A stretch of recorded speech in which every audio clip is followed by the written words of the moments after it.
Bonaventure Cemetery. Gracie Perry Watson was born in Charleston, South Carolina on July 10, 1882. Her father took a job as the manager of the Pulaski House Hotel in Savannah, Georgia, and the little Gracie quickly became a much beloved local figure. She was a sweet, friendly 6-year-old who loved to spend her days singing, dancing, and putting on shows for the hotel's guests. Like many artistic people, she became much more popular after her passing. After a long fight with pneumonia, she lost the battle 2 days before Easter. The locals were so aggrieved at the loss that they placed gifts on little Gracie's grave. Her final resting place and a lifelike statue of Gracie herself are in Bonaventure Cemetery in Savannah, Georgia. Her death would affect her father the most, and the man fell into a deep depression. He eventually quit his job at the Pulaski Hotel, and the family moved back to New England, leaving little Gracie all alone in Savannah. Fortunately for the people of Savannah, little Gracie's show wasn't over yet. Residents say that in the place where the hotel stood, parents would observe their kids playing with a little girl in a cute white dress, who then vanished into thin air.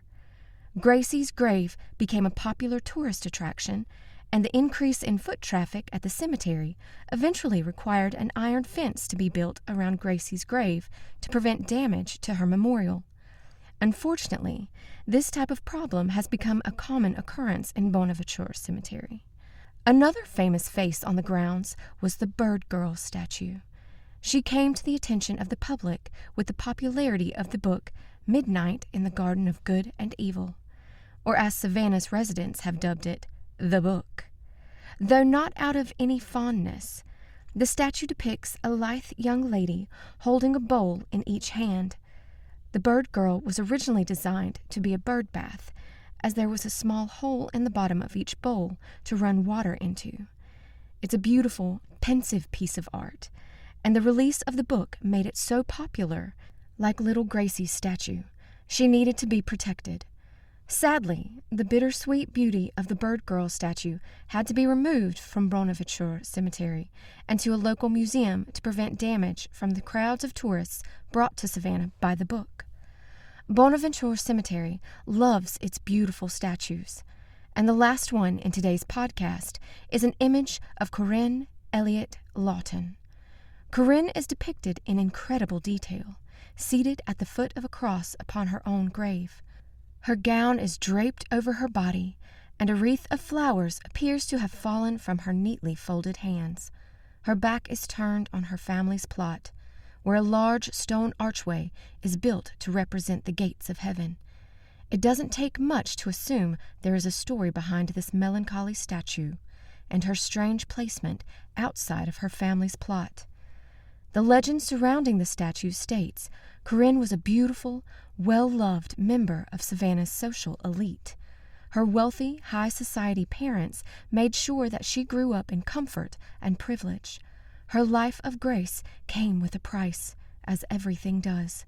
She was expected to maintain a certain image and marry a husband who maintained that image.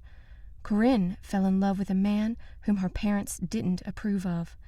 When they could not bully her out of her choice, they elected to arrange another marriage for her. When she said that she could not love the man her father had chosen, he told his daughter that she would learn to love him or she would learn her place. The story goes, Corinne responded by making another choice that they wouldn't like. She took her father's favorite horse and rode it off a cliff into a channel and drowned herself. Those who subscribe to this story imply that Corinne's family built her statue the way they did because they felt that by falling in love with a man that she chose, instead of the one that they chose for her, she had turned her back on her family and was destined for hell.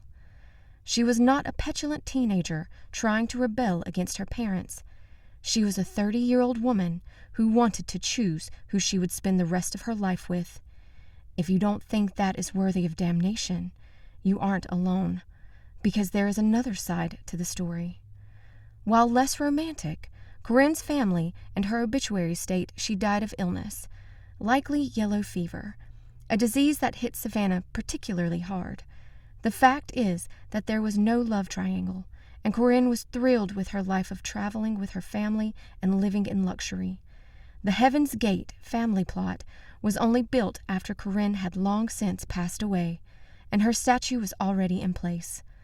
While they strongly deny that there was anything contentious happening within the Lawton family, the placement still raises eyebrows. They still built the family plot without Corinne in it. They still commissioned a statue with her turned away from them. They still placed the gates of paradise outside her reach. She is still depicted as though she is perpetually somewhere between exhaustion and sorrow. As usual, I suspect the truth lies somewhere between the record and the legend. Thank you so much for tuning in today. Elliot once asked me, what happens to ghosts when the place they haunt is destroyed? Perhaps little Gracie's fate answers that question.